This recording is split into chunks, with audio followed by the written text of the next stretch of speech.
വികസനമെന്ന് പറയുന്നത് എല്ലാവരിലേക്കും സബ്കാ സാത്ത് എന്നാണ് എൻ്റെ പ്രധാനമന്ത്രി പറയുന്നത്.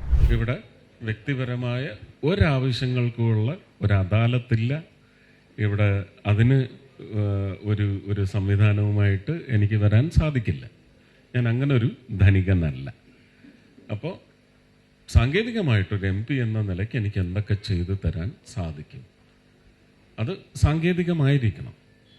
കോർപ്പറേഷൻ ചെയ്യേണ്ടത് കോർപ്പറേഷൻ ചെയ്യണം, പഞ്ചായത്ത് ചെയ്യേണ്ടത് പഞ്ചായത്ത് ചെയ്യണം. കേരള സർക്കാർ എന്നെ സഹായിച്ച് എന്നെ കൊണ്ട് ചെയ്യിക്കാവുന്നത് ചെയ്യിക്കണം. ഈ വക കാര്യങ്ങളെ സംബന്ധിച്ച് ചർച്ചകളാണ്. എന്നെ കൊണ്ട് പറ്റുന്നത് ഞാൻ ചിലപ്പോൾ ഇവിടെ ഇരുന്ന് എനിക്ക് ചെയ്തു തരാൻ സാധിക്കും. അത് കഴിഞ്ഞ ഈ 4 സ്ഥലങ്ങളിൽ 3 അത് സാധ്യമാക്കാനും പറ്റിയിട്ടുണ്ട്. നാഷണൽ ഹൈവേ ആയിട്ട് ബന്ധപ്പെട്ടാണ്. അത് പിന്നെ ഡയറക്റ്റ് സെൻട്രൽ ഗവൺമെൻറ്റിൻ്റെ കാര്യമാണ്, എനിക്ക് ഇടപെടാൻ പറ്റും. പക്ഷേ പല കാര്യങ്ങളും ഈ വെള്ളക്കെട്ട്, അതുപോലെ തന്നെ ദൗർലഭ്യം, ഇങ്ങനെയുള്ള വിഷയങ്ങളെ സംബന്ധിച്ച് നമുക്ക് സ്റ്റേറ്റ്, സെൻറ്റർ, കൺകറണ്ട് എന്നൊക്കെ പറഞ്ഞ ലിസ്റ്റുകളുണ്ട്. അപ്പോൾ അതനുസരിച്ച് മാത്രമാണ് എനിക്ക് ചെയ്യാൻ സാധിക്കുക. മരത്താക്കരയിലേക്ക്, ഞങ്ങളുടെ ഈ പ്രദേശത്തേക്ക് ആദ്യമായി താങ്കൾ വന്നതിൽ വളരെയധികം സന്തോഷം. സാറിനെ ആദ്യമായി നേരിൽ കാണാൻ പറ്റിയതിലും വളരെ സന്തോഷം. എനിക്ക് ഒരു ചെറിയൊരു കാര്യം ചോദിക്കാനുള്ളത്, നമ്മുടെ ഈ ആയുഷ്മാൻ ഭാരത് 70 വയസ്സ് കഴിഞ്ഞവർ ഒരുപാട് ആളുകൾ അതിൻ്റെ കാർഡൊക്കെ എടുത്തിട്ടുണ്ട്. പക്ഷെ അത് കേരളത്തിൽ ഇതുവരെയ്ക്കും നടപ്പിലാക്കിയിട്ടില്ല എന്നാണോ, അതോ അതിൻ്റെ ഫെസിലിറ്റീസ് നമുക്ക് കിട്ടുന്നില്ല? എല്ലാ സംസ്ഥാനത്തും നടപ്പിലാക്കിയിട്ടുണ്ട്. അതിലൊക്കെ കേന്ദ്രത്തിൻ്റെ വിഹിതം വരും, സംസ്ഥാനത്തിൻ്റെ ഒരു വിഹിതമുണ്ട്. അത് അവർ കൃത്യമായിട്ട് കൊടുക്കുന്നുണ്ടോ എന്ന് അന്വേഷിച്ചാൽ മതി. ഇല്ല എന്നുള്ളത് എനിക്കറിയാം. ശരി, അതും കൂടി വന്നാൽ മാത്രമേ ഇത് ആക്റ്റീവ് ആവുകയുള്ളൂ. അപ്പോൾ ഇത് എല്ലാ സംസ്ഥാനങ്ങളും അംഗീകരിച്ച് തുടങ്ങിയ ഒരു പദ്ധതിയാണ്. ശരിയാണ്, പദ്ധതി ആക്റ്റീവാണ്. മറ്റ് എല്ലാ സംസ്ഥാനങ്ങളിലും നടക്കുന്നുണ്ടെന്നാണ് എനിക്ക്, തമിഴ്നാട്ടിൽ പോലും കൃത്യമായി നടക്കുന്നുണ്ട്. അത് ജനങ്ങളുടെ ആവശ്യമാണ്, ഞങ്ങളുടെ രാഷ്ട്രീയത്തിൻ്റെ ആവശ്യമല്ല എന്നത് ജനങ്ങളുടെ ആവശ്യത്തിന് എതിരാകരുത്. അത്രയും അതിനുണ്ടെങ്കിൽ നടക്കും. Okay, thank you sir. നമസ്കാരം സാർ. നമുക്ക് ഈ കൊച്ചി മെട്രോ അത് ഇപ്പോൾ അങ്കമാലി വരെ വരുന്ന ഒരു, അങ്കമാലിയല്ല, നെടുമ്പാശ്ശേരി വരെ. വരെയാണ്. നെടുമ്പാശ്ശേരിയിൽ നിന്ന് അങ്കമാലി വരെയും വരാനുള്ള സാധ്യതയുണ്ട്. പക്ഷെ അത് ഫീസിബിൾ ആവണമെങ്കിൽ, ലാഭകരമായ ഒരു പദ്ധതി ആവണമെങ്കിൽ അത് കോയമ്പത്തൂർ വരെ ചെന്നാലേ അതാവൂ എന്നുള്ള ഒരു വിശ്വാസക്കാരനാണ് ഞാൻ.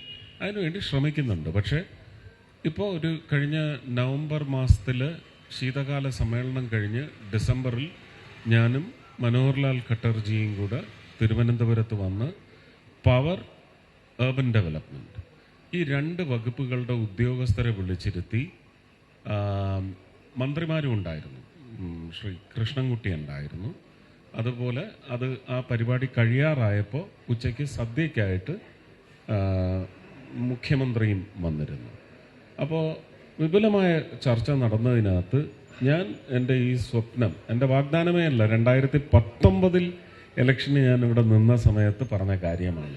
ഇത് വന്നാൽ മാത്രമാണ് നമുക്ക് നമ്മുടെ ഒരു ലോജിസ്റ്റിക്സ് എന്ന് പറയുന്നത് പെർഫെക്റ്റ് ആവും എന്ന് പറഞ്ഞതാണ്. പക്ഷേ ആ മീറ്റിങ്ങിൽ മനോഹർലാൽ ഖട്ടർജി പറഞ്ഞത്, മെട്രോയ്ക്ക് എല്ലാ 2.5 കിലോമീറ്റർ ആകുമ്പോൾ ഒരു സ്റ്റേഷൻ സമുച്ചയം വേണം. നമ്മൾ ആലുവ തുടങ്ങി അങ്ങ് മെട്രോ ഉള്ള എല്ലാ സ്ഥലത്തും കണ്ടാൽ അറിയാം, ഇത്രയും വലിയ ബംഗ്ലാവിൻ്റെ വലുപ്പത്തിലാണ് 2-3 നിലയിൽ ഇൻഫ്രാസ്ട്രക്ചർ ബിൽഡിംഗ്, അതിൻ്റെ ചെലവ്. അപ്പോൾ RRTS എന്ന് പറയുന്ന ഒരു റാപ്പിഡ് ട്രാൻസ്ഫർ സിസ്റ്റം ഉണ്ട്. അതാണെങ്കിൽ 12-13 കിലോമീറ്ററിനുള്ളിൽ ഒരു സ്റ്റേഷൻ മതി. അതും നിങ്ങൾക്ക് റെയിലില്ലാത്ത മറ്റ് യാത്രാ സംവിധാനങ്ങളിൽ കുറവുള്ള പ്രദേശത്ത്. അന്ന് അവിടെ വെച്ച് അവതരിപ്പിച്ച മറ്റൊരു സ്വപ്നമാണ് തീരദേശത്തൂടെ, അതായത് അങ്കമാലി എത്തിയിട്ടോ അല്ലെങ്കിൽ അങ്കമാലിക്ക് മുമ്പോ നെടുമ്പാശ്ശേരിയിൽ നിന്ന് കട്ട ക്രോസ് ചെയ്ത് കൊടുങ്ങല്ലൂർ സൈഡിലേക്ക് പോയി നാട്ടിക, തൃപ്രയാർ, ചേറ്റുവ, ഗുരുവായൂർ, പൊന്നാനി, തിരൂർ.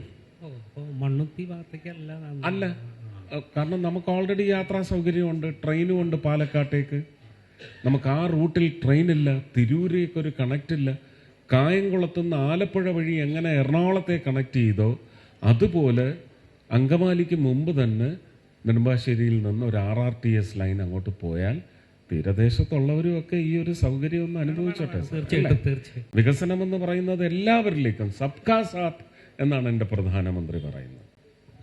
സബ്കാ സാത്ത്, സബ്കാ പ്രയാസ്, സബ്കാ വികാസ്.